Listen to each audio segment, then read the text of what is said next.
What was the best thing the quiet kid has said or done in class? Story 1. When I was in kindergarten, we had a buddy system to help us make friends easily. I've always been an extrovert, so I was paired with the most introverted quiet kid in my class. He barely spoke, but for some reason, I liked him, and we played together often. My father got transferred to a different state that year, so I had to go as well. He was pretty sad when I told him, and when I was leaving, I gave him a Chinese yuan coin that I used to play with. Story till here is what my parents told me. I have almost no memory of this, except for the coin.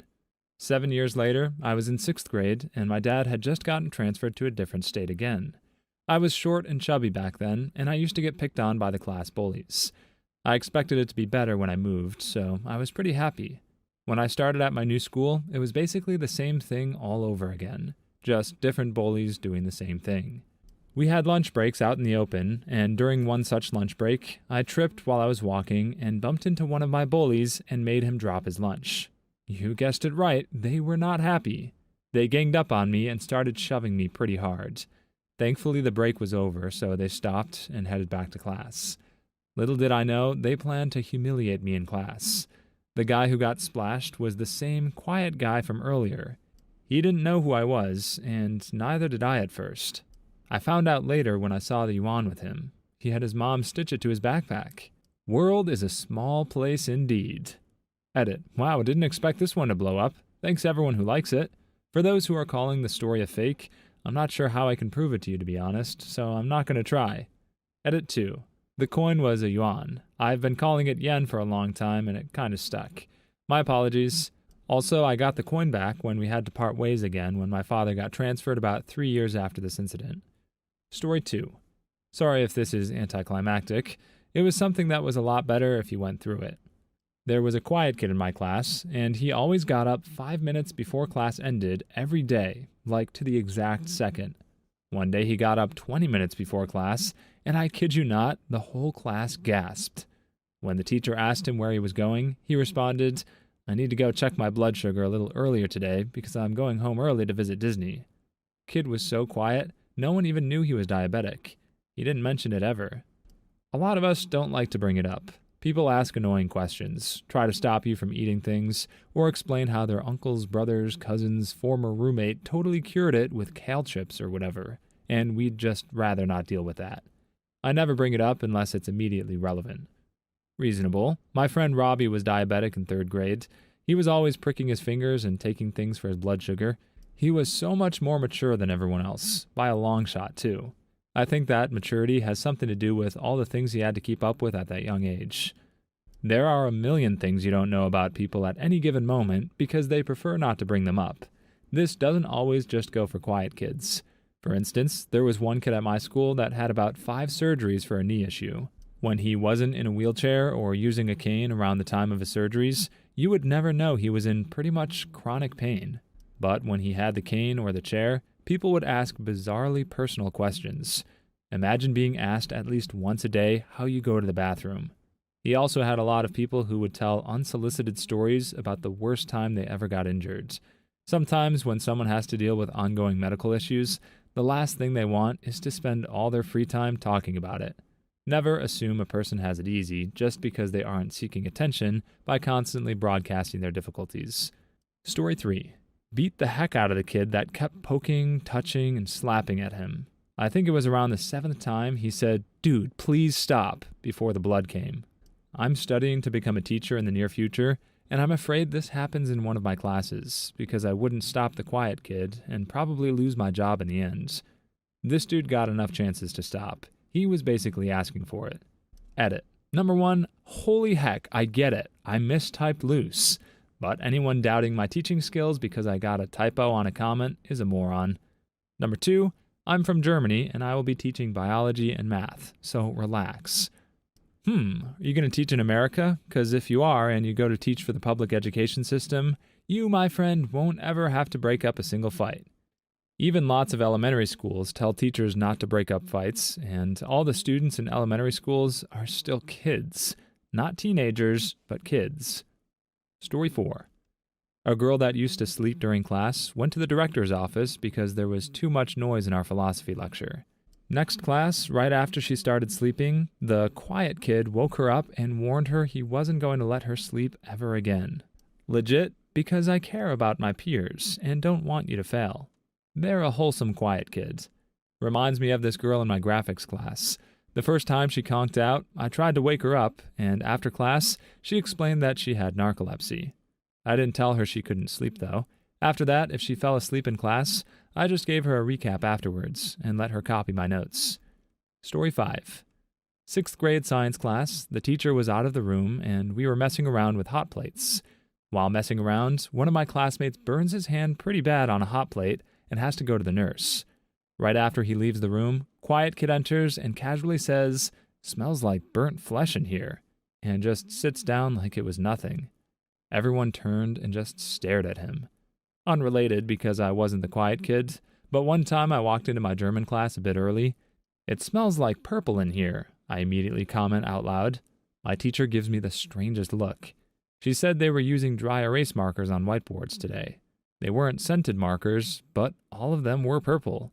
I guess they have a distinctive smell from black, blue, and red markers. Thanks for letting me share my pointless story. Dude, me and a friend in high school would get the blue and red slushies and mix them together because they tasted like purple. Not berry, not grape, but purple. I don't know why, but this sounds to me like something Ralph Wiggum would say. Incidentally, while none of Ralph's dialogue from The Simpsons is featured on it, "Tastes like purple" is actually an entry on TV Tropes. It's also a line in League of Legends, apparently, so things tasting purple is a lot more common than you might think. But let's get real for a second. Have you ever had a grape-flavored candy or drink that tasted anything like actual grapes? Or a strawberry-flavored candy that tasted remotely like fresh strawberries? Scents and flavors might be named after fruits, but they tend to stand very far apart from the fruits themselves. Maybe saying they taste pink or purple would be a lot more accurate. Story 6. We were in health class on the topic of domestic abuse. Somehow the subject turns to how Britney Spears received backlash for abusing her kids. Kid in the back says, probably because she hit her baby one more time. Did everyone laugh or was it just dead silent? Everyone, including the teacher, was laughing for a good 10 seconds before things resumed. The guy who said it was even laughing, because he usually doesn't say stuff like that. Story 7. 7th grade, new kid named Nick started school halfway through the year. He sat next to me in English class and didn't say anything ever. One day we were reading poems out loud and critiquing each other. One sorry fella read his, and every line started with, "If I was a bird. If I was a bird, I'd live in a tree. If I was a bird, I'd fly to school. If I was a bird..." A few people offered polite criticism. The teacher called on Nick for his opinion, and he said, "If I was a bird, I'd poop on all of you." He got kicked out of class, and I still laugh every time I think about it. We became friends, and he was actually a pretty nice guy. I think he just couldn't resist making that joke. This is the first comment that made me laugh out loud, and I don't really know why. Man, I started laughing while typing it out. Story 8. My wife told me of a really quiet kid in her class. No one ever heard him speak because he has some sort of mental thing, and the teacher knew not to call on him. The last week of school, this kid finally speaks. 100% British. This is in the cornfields of the Midwest. Edit. Thanks for the gold. P.S. I don't think British people have a mental thing. In a hillbilly accent, "Hey, Michael, what's your thought on fixing a tractor with a corn husk? Hey, Michael, what's your thought on fixing a tractor with a corn husk?" Michael: "Well, if I must answer, I would say that if you can repair a broken-down tractor with the husk of a cob of corn, then I think you are a truly skilled mechanic." I read Michael's part in the voice of Ferb from Phineas and Ferb. It's pretty much always shocking when you hear an accent you weren't expecting, regardless of where you are geographically. Kind of like when you see a British or Australian actor in an interview, but you've only ever seen them play American characters before. It's almost off-putting, because their voice sounds wrong compared to how you think it should sound. But they seem pretty bent on taking over America, starting with Hollywood, so maybe that's a sensation you should get used to. Story 9. It wasn't in class, but during our high school's variety show my senior year, this quiet guy who typically sat in the back of the class and didn't really chat it up with anyone, played the most epic guitar solo ever. It was amazing. Still remember it 10 years later. Edit. My first ever medal. Thank you, kind souls. Super excited to chat with this guy at our high school reunion and tell him how awesome everyone agrees this moment is. This is heartwarmingly encouraging to anyone who ever took a shot at something. A random person from your school might remember that one time you let go a decade later, or that one time you farted in the library. Story 10. The dorky, short, pudgy kid was being bullied by the really popular class jock. Dork rushed the jock, pulled his shirt over his head, and began beating him pretty good, hockey style. The jock actually transferred schools the next year.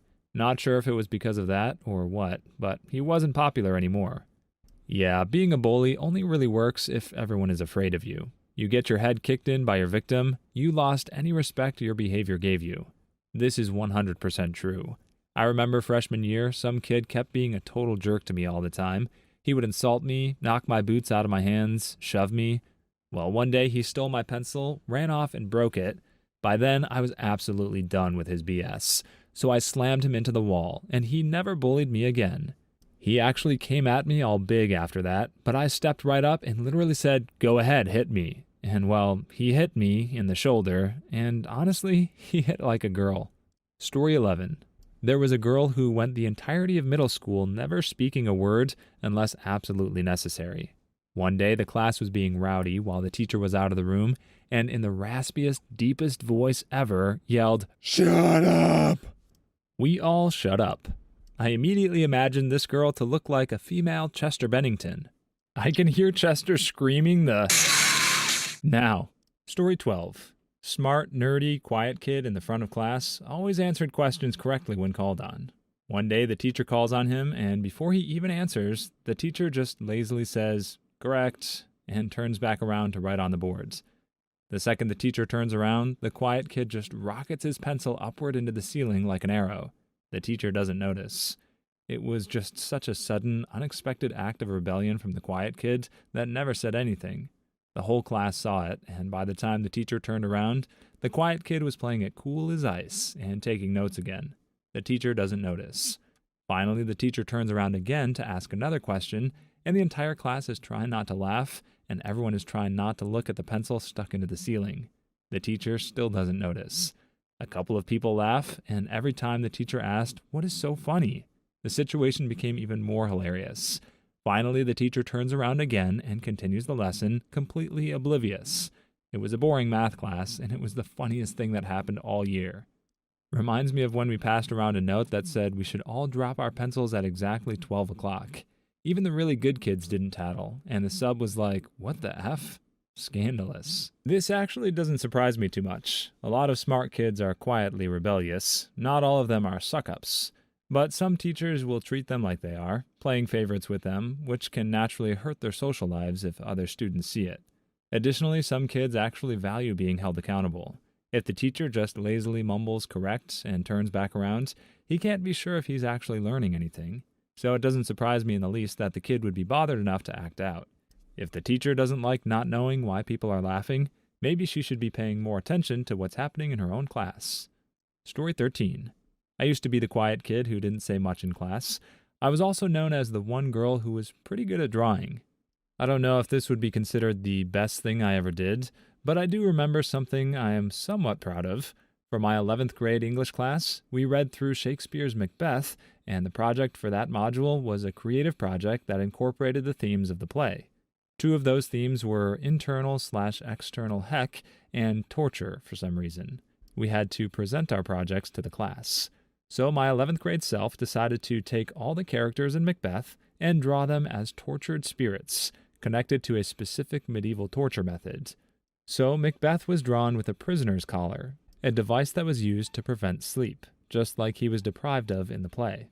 Banquo was drawn with a heretic's fork, a device that was used to prevent a person from talking, just like how Banquo was killed in order to guarantee his silence, etc., etc.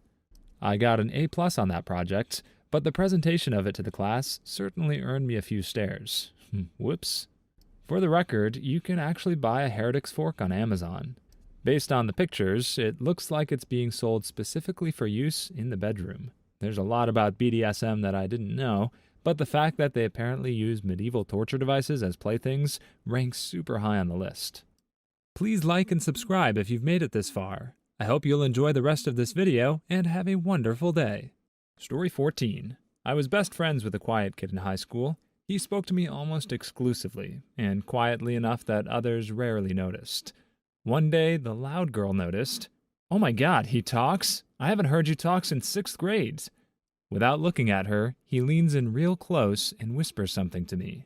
He says he only talks to interesting people. I'll always remember this, partly for the ego boost he gave me, but also because of her reaction. "Screw you! I hope I don't hear you for another 4 years." No need to worry about that. Story 15. The quiet kid in my class was sort of bullied by this kid who had a cleft chin. One day, the cleft chin guy insulted the quiet kid, and the quiet kid came back with the insults, "Is your mouth so filthy because someone banged you in the chin?" It was 6th grade, and the whole table, we were seated as groups, busted out laughing. It was a dirty joke, so check, and it was aimed at a bully, double check. He became known as the chin-banged kid, which was hilarious to us 6th graders. If only I could be half as savage as that 6th grader even now. Story 16. In the last trimester of senior year, we were assigned a pass-fail essay. If we made any grammatical, stylistic, or formatting mistake, we would fail. It was traditional for the seniors of each year to write and bomb said essay, and the teachers would never stop gloating about how impossible it was. The quiet kid in my class wrote a perfect essay. What kind of sadistic teacher purposefully fails a senior in the last semester? A truly sadistic jerk. To be fair, failing an essay in the last semester wouldn't really mean much to most students. If you're going to college, the odds are you've already gotten your acceptance letters by the time you have to write that essay in the first place. That said, it's still pretty messed up for any teacher to gloat about how hard it is to pass an assignment in their class. If one student fails an assignment, I might assume they're a bad learner or simply have no work ethic. But if every student fails an assignment, I assume the teacher didn't properly teach them the skills or information they needed in order to pass. For a teacher, that's pretty much the worst flex of all time. Story 17. Scene, biology. Teacher, now even though clones are the same genetically, they may come out differently. If we clone James here, his clone might have more access to... Quiet kid. Friends. Teacher doesn't even argue and just looks sadly at the kid. Not as extreme as others, but still completely unexpected. Is quiet kid James? I can't tell if this is funny or sad. Story 18.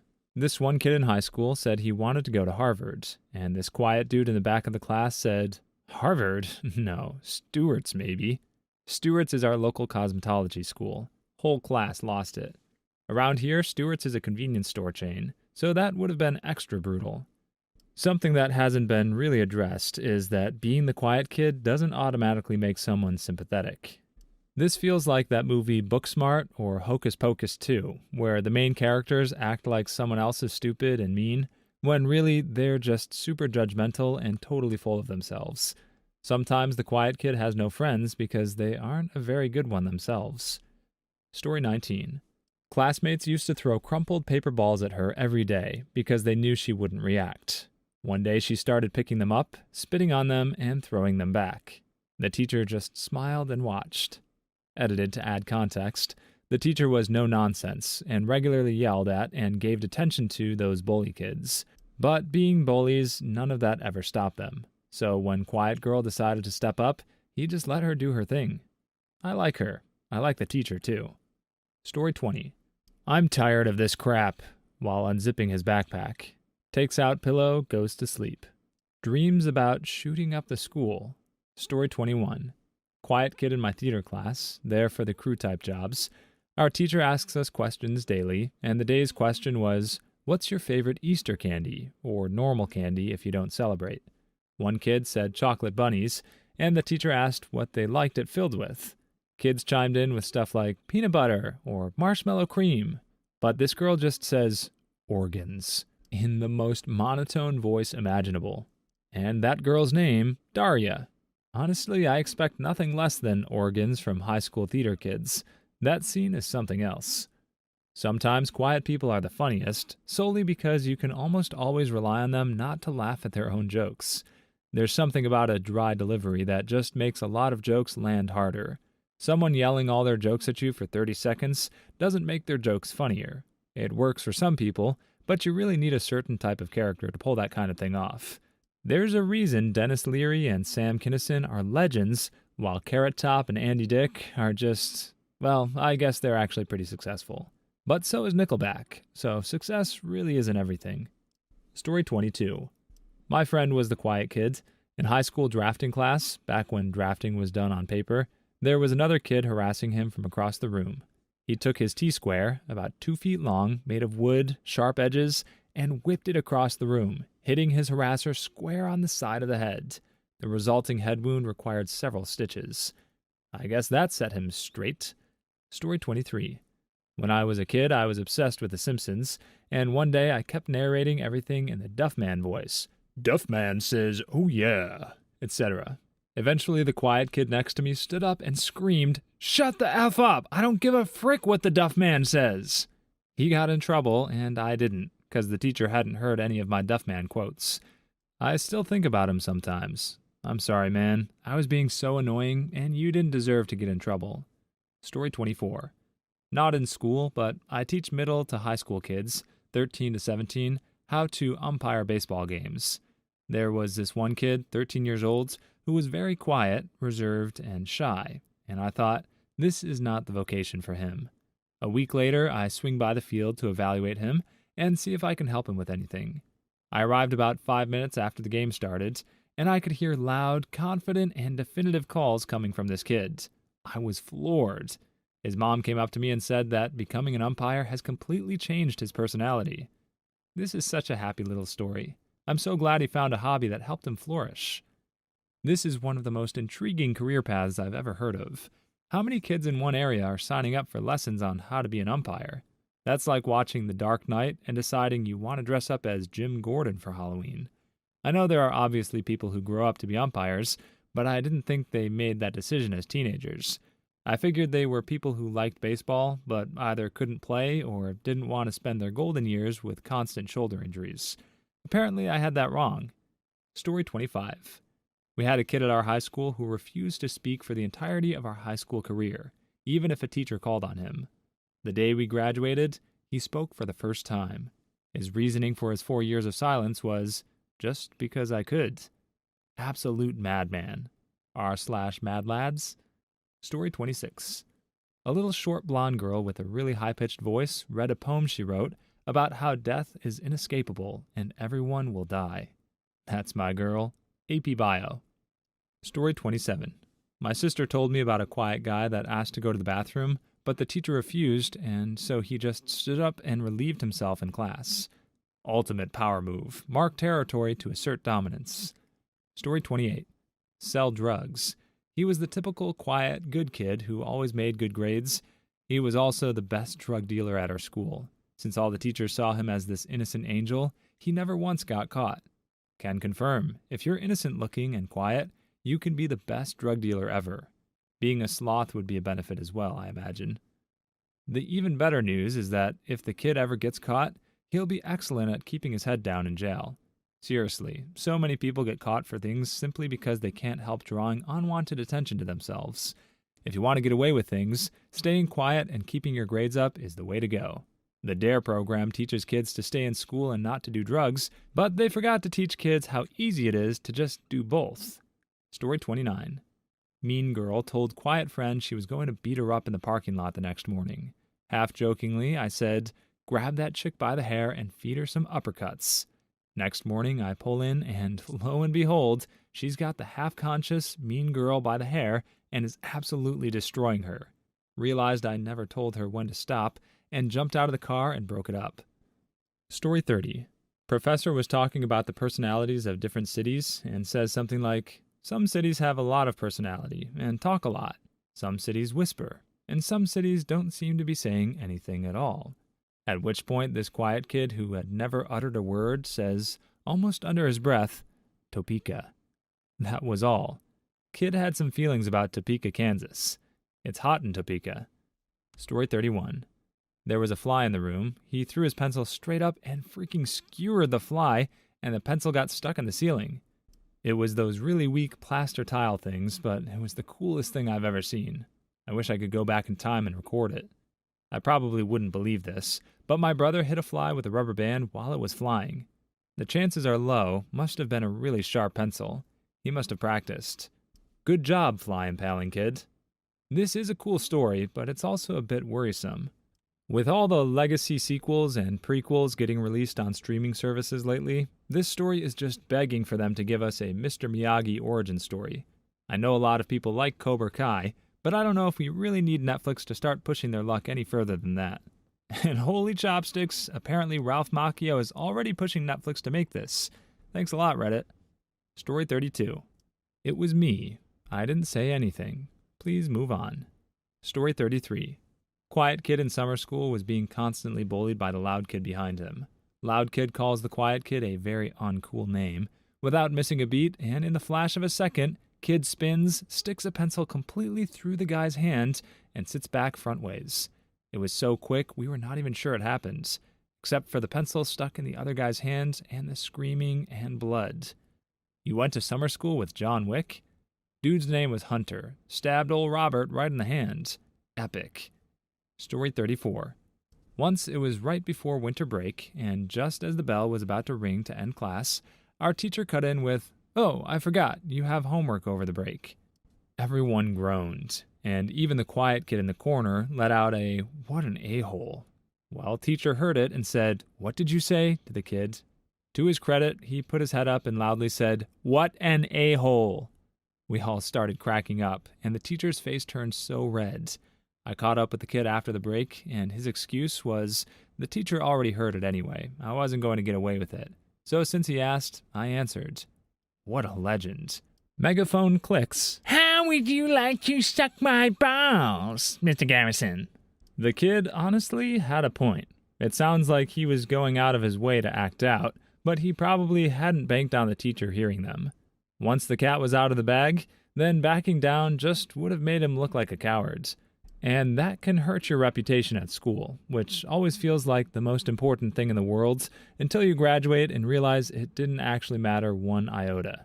But so many students hate schoolwork and teachers that mouthing off is pretty much the quickest way to become a legend in their eyes. Story 35. One girl screamed, "I just wanted to bone," randomly in class. Story 36. Some pudgy girl was insulting a quiet kid at lunch and said he was a trash can because all his ideas were garbage. He told her she must be a refrigerator because she seems like where all the food goes. Not a crazy thing, but bit of a mad lad moment. Edit, thanks for all the attention. I'm glad everyone enjoyed the story. I'm new to Reddit, and thanks to you guys can post in many more Reddits now. But I won't forget you all. Thank you. He must have been a freezer because that comeback was ice cold. This kid in my class was really short, and one day this big fat kid from a grade above was teasing him.